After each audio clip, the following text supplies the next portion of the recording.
G'day guys, welcome to the latest on the Thunderbuck. Now, today I'm going to try and tackle, at least in some way, getting this front K-frame member connected to the car. Now, one of the things you could probably see here is that those front mounting points don't actually line up with anything, because the original motor connected here,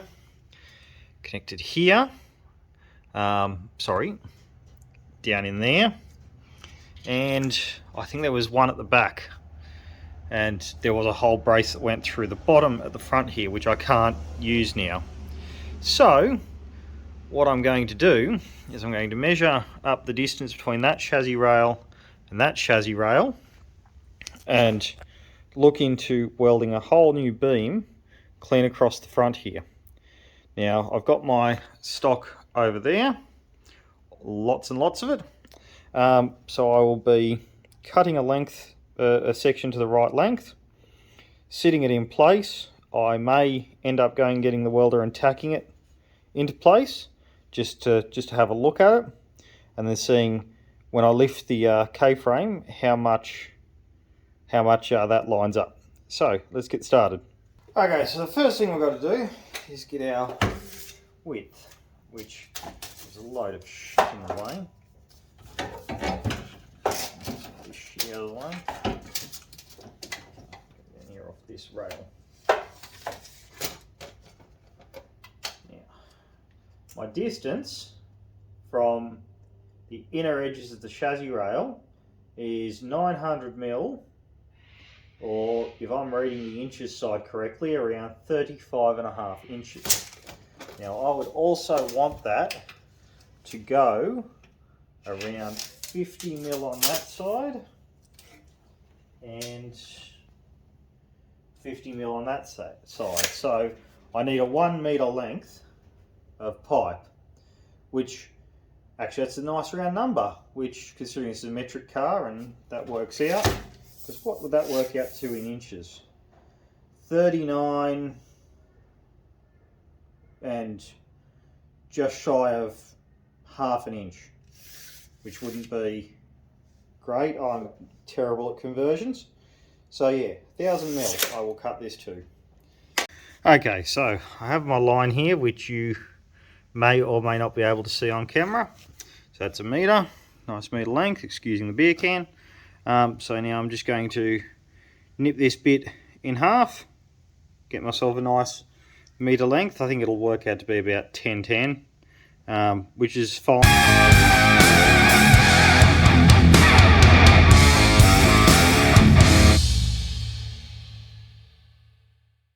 Build. So yeah.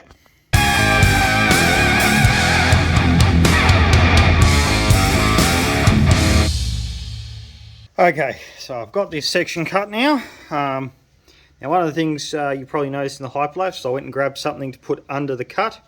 Now, I haven't got my bench vise set up or anything, so I'm just leaning stuff against stuff. Now, one of the things is that, as it was with me cutting partway along its length, was the metal will have wanted to pinch as I cut through it. So by sitting something under it and then elevating that end, even just a couple of mil off the ground, as I cut, the metal wants to actually, instead of being pinched, it'll actually want to spread. So when I make that final cut, it actually pulls it apart. And because I'm using cutting discs, you don't want to have the metal pinch the cutting disc, because that's how you shatter a cutting disc. And with what is essentially a giant steel plate in front of me, I would have bounced my cutting disc off that and back into my face. So I'm wearing safety glasses, but they don't stop the rest of my head from taking a blade to the face. And now comes the part that's going to be fun, because this piece of steel is heavy, because I'm using 5mm wall steel. Is getting this down in here, which I'm trying to do one-handed, so I will just put you down for a moment. It's going to fall through the hole there.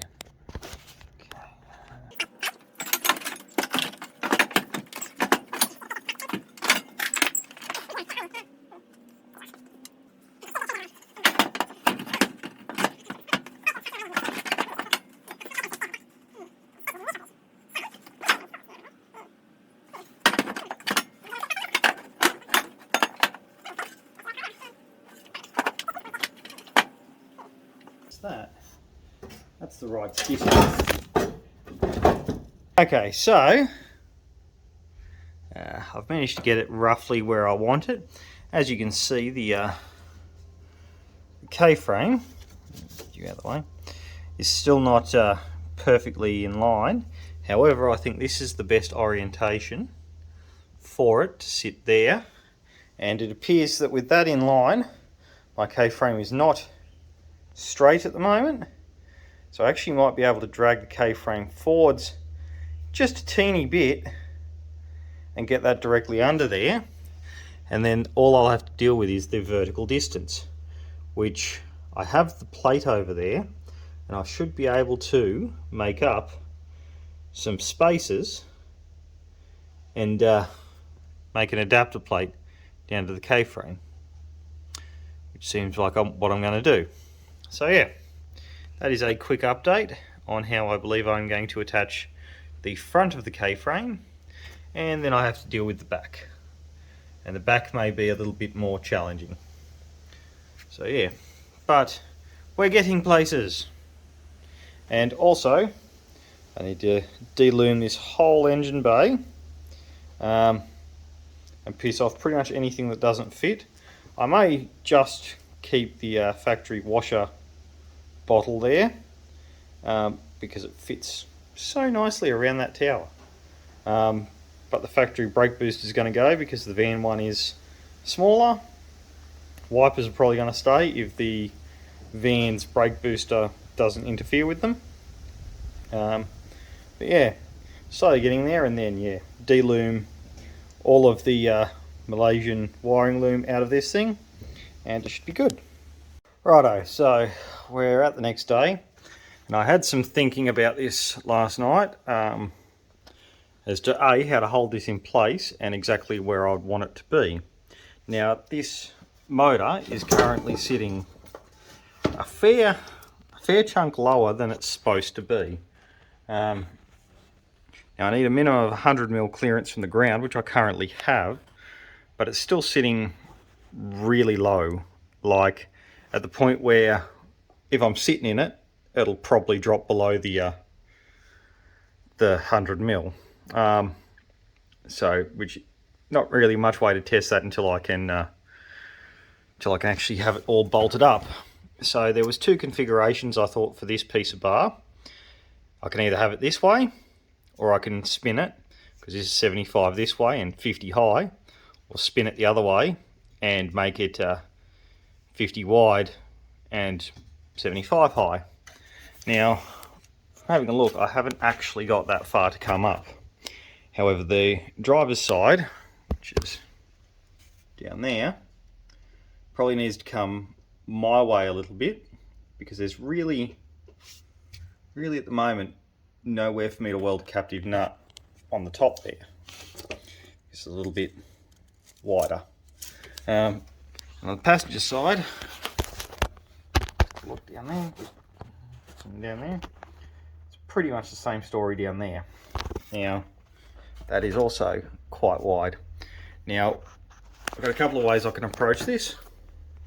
So I can weld this in here for a bit of reinforcement, and then drill through here, plate this top section, and bolt up through this whole chassis rail and into this top section. However, that would mean I need a really big spacer, like massive spacer. Or I can see if there's some way I could weld this on and then fabricate a mount out to there and bring that up a bit, which is what I think I might do, is fabricate new mounts to bolt onto to weld onto this. Now this actually fits quite nicely in the front. I was worried about it hitting the radiator, which I can't put in at the moment because there's a ratchet strap holding this in the way, but it looks like there'll be ample clearance between this and the radiator, and the shroud behind the radiator doesn't take up that much room, so I should still have 5 to 10mm to play with on there. As you can also see, is the motor's not in straight at the moment, so that's something I will have to rectify. Okay, so update. I needed some more effort than just my arms to get this motor moved forward, because it's pulling against the suspension and everything, which is fine because my caster will be in the right thing. It's a problem if my caster leans forward, not so much if it leans back. And that can be adjusted, there's adjustment. So I had to get the mower to be a counterweight for me, just so I had something to pull off because I've got nothing in front of my shed. I didn't really want to bring the ute down, so the mower was easier. So I've got this strap on the right, down there, pulling this side forward, so it's square, and then this strap here, so you can just see it's like just square, and this strap here pulling the whole lot forward. Now, problem is I'm starting to foul on this bit of the inverter here, which is fine because when I come up, that piece of the inverter will clear this bar. So now I'm going to put a jack underneath and start bringing her up and see what happens. So it's going to go really good, it's going to go really bad. My biggest concern is though, with the amount I'm going to come up, is there is these coolant pipes right here. They may end up being in the way of this. I'm hoping not. I'm hoping once it comes up, I'll get this bar somewhere between this mount and these coolant pipes. And then from there I can build my braces for the side, or my brackets, sorry, for the sides, and have my right distance. So let's see. Right, so I've managed to come out of the way, get this motor mount over there within about probably 40 mil of the bar, which is right as the K-frame is about to bottom out on the monocoque, which is good over this side, and I can't really see, there's not enough room to fit my phone in between the two bars anymore. But over on the, can I get just the right angle?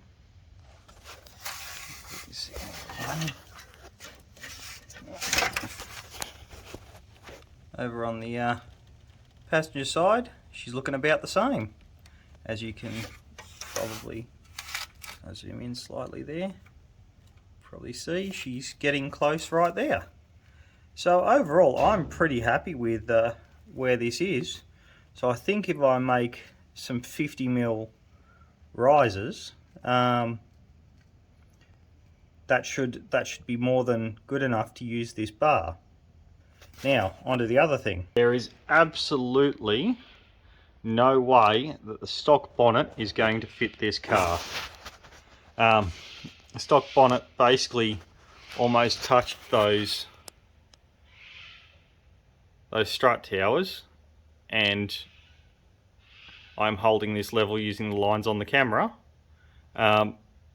There's no way the bonnet's fitting over that, so I am going to have to do some form of, I suppose on an old car you'd call it a shaker hood, but electric motors don't shake. Yeah, but that's about where she's going to sit and the angle at which she's going to sit. And although I was concerned about how much this was going to affect my my caster, it doesn't really seem like it's, so I'll try and line this up with the plane of the car.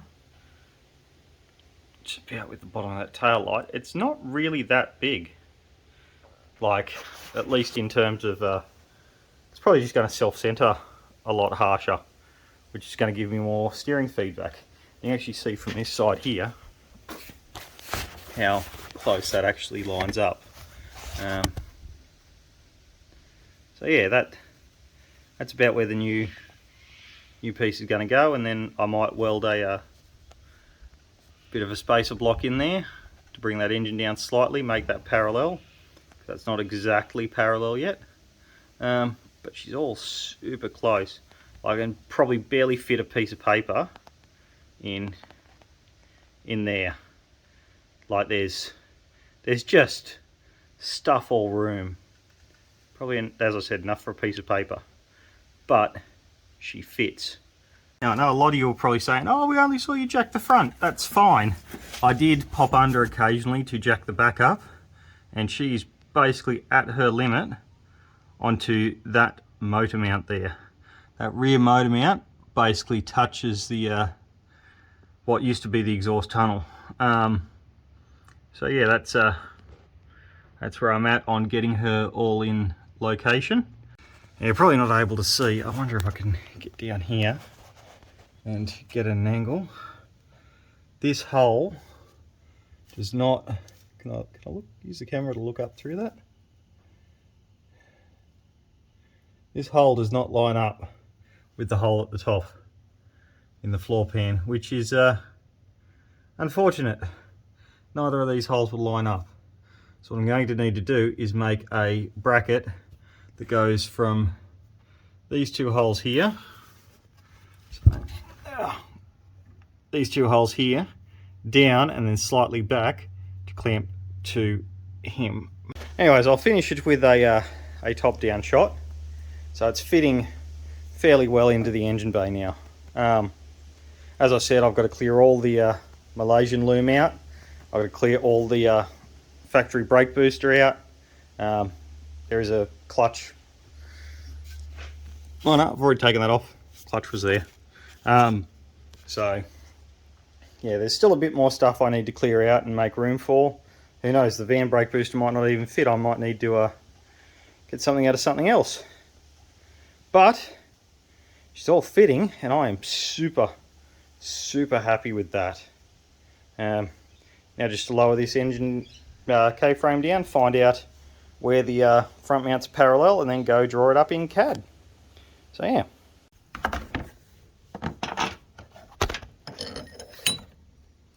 Okay, after some digging I was able to, well, first I lowered the actual mount, the actual motor and mounts, and managed to find the original bolts that were in the Nissan. So I can actually reuse the original bolts, which are M12s, which go into an 18mm hole, which when you look at it at face value, it's like, that's a lot of slop, that is a lot. But by comparison, an M18 bolt, which goes in there, I would need to get one that is substantially longer, because when I weld my bracket, I'm not going to have the clearance. So I think this bolt alone was like $40. So, but that is a grade 8.8 high tensile bolt. This one from Nissan is actually marked with nothing. Or there might be something under that. It doesn't seem to really have any markings, but I'm assuming high tensile, so I'll go with high tensile. And then I have these bolts. I'm not exactly sure where I got them from, but they basically confirm things for me. But yeah, that's what I want. And these ones would actually probably be long enough to go up into this. However, what I'm going to do is, as this is hard up against here, my bracket will come down and then come slightly out to line up better with this. Because these hole centers are slightly off the 1000. I'd say they're probably 1050, 1025, something like that. Either way, it's not perfectly in line. So yeah. Now one last thing before I pack up for the night and have to go up and design some more stuff in CAD is I need to take this ratchet strap off so I can move my lawnmower. This ratchet strap still has a fair bit of tension on it. Let's see how what moves.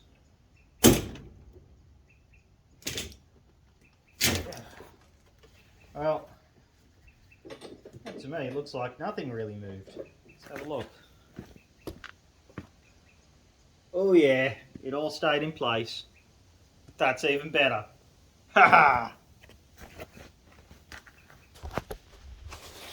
So thanks for watching. If you liked the video, please hit the like button below. If you want to see more on the Thunderbuck, please hit subscribe. And if you want to support the channel, please go to hardenelectric.com.au and pick up a t-shirt or something.